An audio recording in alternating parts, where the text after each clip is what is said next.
Thousands gathered in Black Ridge Valley to witness the phenomenon scientists were calling the Midnight Flare, a once-in-a-lifetime celestial event. The valley buzzed with laughter, music, and the smell of cheap hot dogs. People wrapped in blankets and glow sticks lay on the grass, phones held high like a field of fireflies.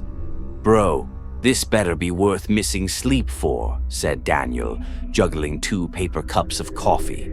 Liv, his sister, adjusted the cracked smartwatch on her wrist.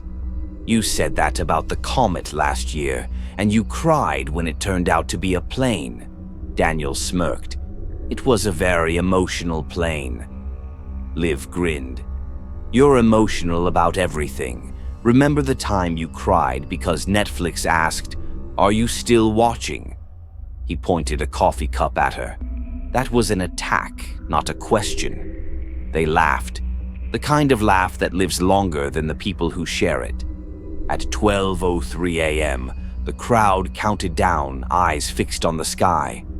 5, 4, 3. A streak of cobalt light tore through the clouds, followed by a low humming vibration. Phones began to glitch, screens flickered static blue. "Whoa, that's bright," Daniel said, shielding his eyes.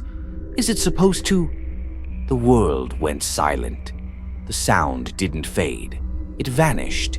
Even the crickets stopped mid-note. The air turned heavy, pressing against skin like a storm that forgot to thunder.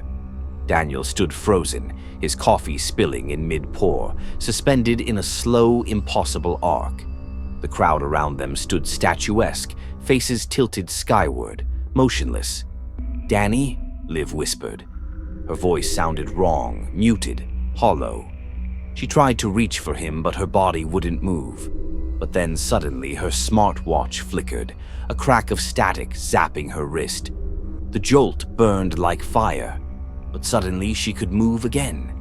The world around her remained still. "Danny? Hello?" Her voice echoed in the valley. That's when the light changed. The blue flare above thickened into a pulsing cloud, and from it descended shapes, humanoid, but wrong. Faceless, translucent, their bodies shimmering like fog on water. They floated down soundlessly, hundreds of them, each moving with the slow precision of a nightmare. Liv backed away, crouching behind a bench. Her heart hammered. One of the creatures hovered above a nearby family. It touched the father's cheek with a gloved-looking hand. A faint hiss, then the man's skin shriveled like fruit, left too long in the sun. His hair whitened, eyes sinking deep as his face collapsed into age. Within seconds he was gone, reduced to brittle ash that blew away in the wind. The creature's body darkened, its texture shifting. The smooth, glassy skin thickened, taking on the man's features. It inhaled all of him so deeply, as if tasting life for the first time. Liv slapped her hand over her mouth.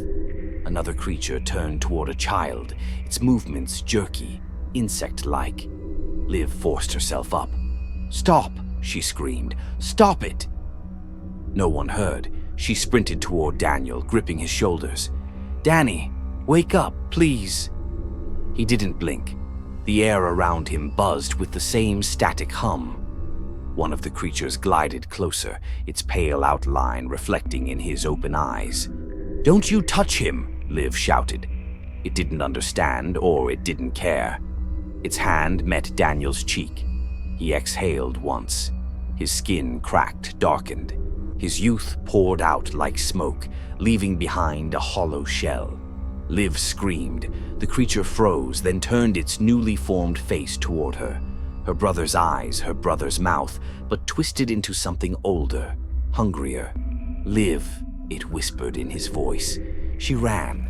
The valley pulsed with light, and the people aged and fell where they stood, their bodies dissolving into dust that scattered like confetti. Liv stumbled through the grass, her lungs burning. The smartwatch on her wrist sparked again, another electric pulse keeping her barely conscious.